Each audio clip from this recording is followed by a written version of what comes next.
Audio Jungle.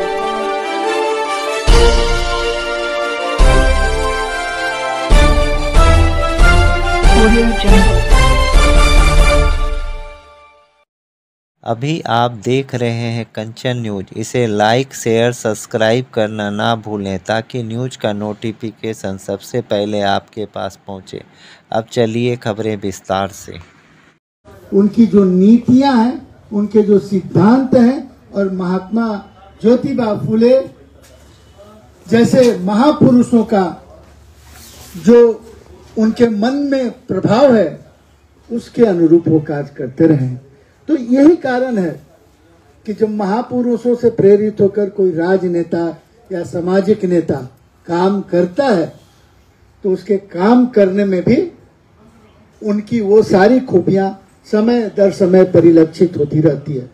तो आज हम खुश नसीब हैं कि हम राष्ट्रीय लोक जनता दल के सदस्य हैं जो महात्मा ज्योतिबा फुले और इन जैसे भीमराव अम्बेडकर, स्वामी सहजानंद सरस्वती जैसे महापुरुषों के विचारधारा पे हम लोग चलते हैं और उसका अनुसरण करते हैं। मैं इन्हीं बातों को आज रखते हुए एक बार इन महापुरुष के चरणों में अपनी श्रद्धा सुमन अर्पित करता हूं और अपनी बात को समाप्त। जय हिंद। अब हम आग्रह करेंगे पार्टी के राष्ट्रीय महासचिव और प्रवक्ता, वरिष्ठ पत्रकार, जनसत्ता के उप संपादक रहे आदरणीय बड़े भाई फजल इमाम मलिक साहब को कि वो माता सावित्रीबाई फुले के व्यक्तित्व और कृतित्व पर प्रकाश डालें। आज की सभा की संचालन कर रहे या अध्यक्षता कर रहे भाई राम पुकार सिन्हा जी, जो पार्टी के प्रदेश इकाई के महासचिव और प्रवक्ता हैं। जयंती समारोह के में हमारे साथी राष्ट्रीय प्रवक्ता और महासचिव इंजीनियर शंभुनाथ सिन्हा जी, महिला प्रकोष्ठ की अध्यक्ष स्मृति कुमुद जी, व्यावसायिक प्रकोष्ठ के अध्यक्ष अनंत जी, दलित प्रकोष्ठ या अनुसूचित जाति प्रकोष्ठ के अध्यक्ष भाई अशोक राम जी, उपाध्यक्ष बसंत पटेल भाई, हमारे प्रदेश के दो युवा प्रवक्ता भाई नितिन भारती और हेमंत जी, खुर्शीद भाई, राघवेंद्र जी, निर्मल भाई यहाँ प्रदेश के उपाध्यक्ष हैं, अभिषेक प्रियदर्शी और आप तमाम लोग। मुझे लगता है कि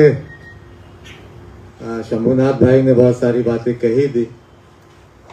दरअसल जो चीज हम पहले तो ज्योतिबा फुले के और सरस्वती बाई माता सावित्रीबाई फुले के चरणों में श्रद्धा सुमन अर्पित करते हुए उनकी जयंती पे उन्हें श्रद्धा सुमन अर्पित करते हैं। दो तीन बातें हैं, बहुत ज्यादा नहीं, चूंकि राष्ट्रीय लोक समता पार्टी और राष्ट्रीय लोक जनता दल इसके केंद्र में शिक्षा है और इस शिक्षा की जो किरण या जो रोशनी मिली है वो हमें सावित्रीबाई फुले और ज्योतिबा फुले से ही हम लोगों प्रेरित है। और इत्तेफाक यह है कि मैं जिस मजहब से ताल्लुक रखता हूं, इस्लाम से, कुरान का पहला लफ्ज जो धरती पे आया कहता है, कहा जाता है कि खुदा की किताब है, तो पहला लफ्ज इकरा आया। इकरा का मतलब है कि पढ़ दो। और मुझे लगता है कि सारी जिस दौर में सावित्रीबाई फुले ने शिक्षा की ज्योत जलाई, उस दौर में अंधेरा था। हर समाज में बहुत तरह के अंधकार फैले हुए थे, बहुत सारी कुरीतियां थी, उन्हें स्कूल नहीं मिल रहा था खोलने के लिए। और ये भी इत्तेफाक देखिए कि आज भले इस प्रदेश में मुसलमानों की सियासत को लेकर एक खास पार्टी अपनी इजारादारी समझ रहा हो, लेकिन तब बीबी फातिमा शेख सावित्रीबाई फुले के साथ कदम से कदम मिलाकर खड़ी हुई और उन्होंने अपने घर में स्कूल खोलने की इजाजत दी। तो मुझे लगता है कि ये रिश्ता बहुत बड़ा है, क्योंकि तालीम अगर मिल गई तो तालीम के जरिए आप पूरी दुनिया को रोशन कर सकते हैं। मुझे किसी ने कहा, कहीं पढ़ रहा था कि ब्रिटिश की संसद में, एक ब्रिटेन की संसद में बजट जब पेश हो रहा तो हर जगह कटौती कर दी गई, लेकिन शिक्षा पे कटौती नहीं हुई। तो सवाल जवाब हुए, उन्होंने कहा, तो जवाब वित्त मंत्री वहां के उन्होंने जवाब दिया कि दूसरी चीजों में कटौती कर दी, इससे तो कोई असर नहीं पड़ेगा, लेकिन अगर शिक्षा में कटौती की गई तो नस्लों पर असर पड़ेगा, और अगर नस्लें जाहिर रही तो पूरा देश बर्बाद हो जाएगा।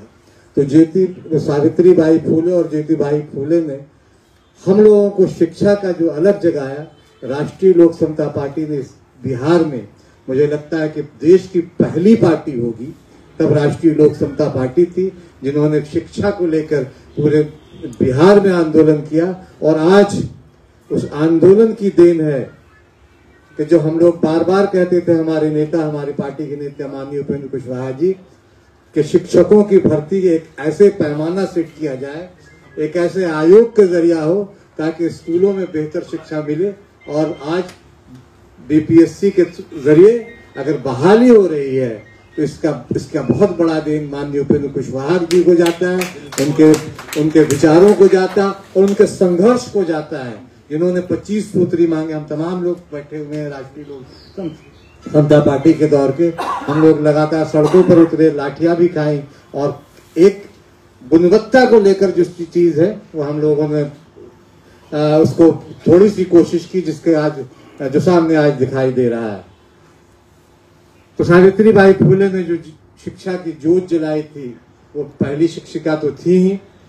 उनसे अपने जीवन को न सिर्फ हम लोगों को प्रेरणा लेनी चाहिए, बल्कि जो तालीम का की जोत जलाई, जो हम लोग तालीम पे बहुत कम बात करते हैं, सियासत में भी तालीम पे गुफ्तगू नहीं होती है, तालीम पे बहुत ज्यादा बात नहीं होती है, शिक्षा पे बहुत ज्यादा बात नहीं होती है। लेकिन आदमी अगर शिक्षित बनेगा, हम अगर शिक्षित बनेंगे तो हम पूरे समाज और पीढ़ी को शिक्षित बनाएंगे, इससे देश का भला होगा।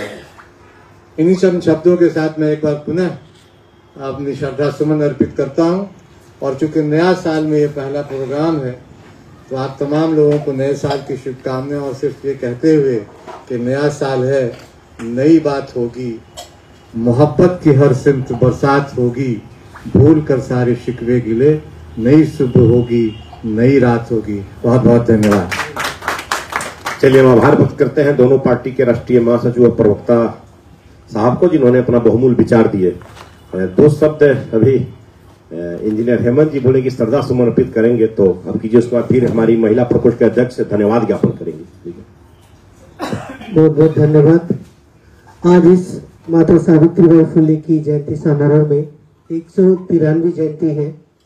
मंच पर उपस्थित राष्ट्रीय लोक जनता दल के राष्ट्रीय महासचिव सह प्रवक्ता इंजीनियर शंभूनाथ सिन्हा जी, राष्ट्रीय महासचिव फजल इमाम मलिक साहब, राम पुकार सिन्हा जी, हमारे तमाम भाई बंधु जो मंच पे भी हैं और सामने भी हैं। मैं माता सावित्रीबाई फुले के जन्मदिन पे आज उन्हें श्रद्धासुमन अर्पित करते हुए एक बात कहना चाहता हूँ। शिक्षा के बारे में तो सभी जानते हैं कि माता सावित्रीबाई फुले पहली महिला शिक्षिका रही जिन्होंने अलग जगाया और महिलाओं को शिक्षित करने का काम किया, शुरुआत किया। एक बात और मैं कहना चाहता हूँ इस मौके पे, इस अवसर पर, कि एक काम उन्होंने बहुत अच्छा किया था कि उस समय होता था क्या कि विधवा महिलाएं आत्महत्या करते हुए बहुत मिली। जब फुले साहब किसी एक महिला को रोके, पता चला कि वो विधवा है लेकिन प्रेग्नेंट है, तो वैसी महिला को लाकर वो अपने यहाँ रखते थे। उन्हीं के एक बच्चे को आज वो पाला जाता है। और एक बार यहाँ पटना में वो कार्यक्रम में आई भी थी, तो उन्होंने एक बहुत महत्वपूर्ण काम किया था कि बाल विवाह को खत्म किया था और विधवा विवाह को शुरू किया था। एक ये बहुत बड़ी बात रही और समाज सुधार में उनका बहुत बड़ा योगदान रहा। इन्हीं सब बातों के साथ बहुत बहुत धन्यवाद। न्यू अपडेट के लिए देखते रहिए कंचन न्यूज।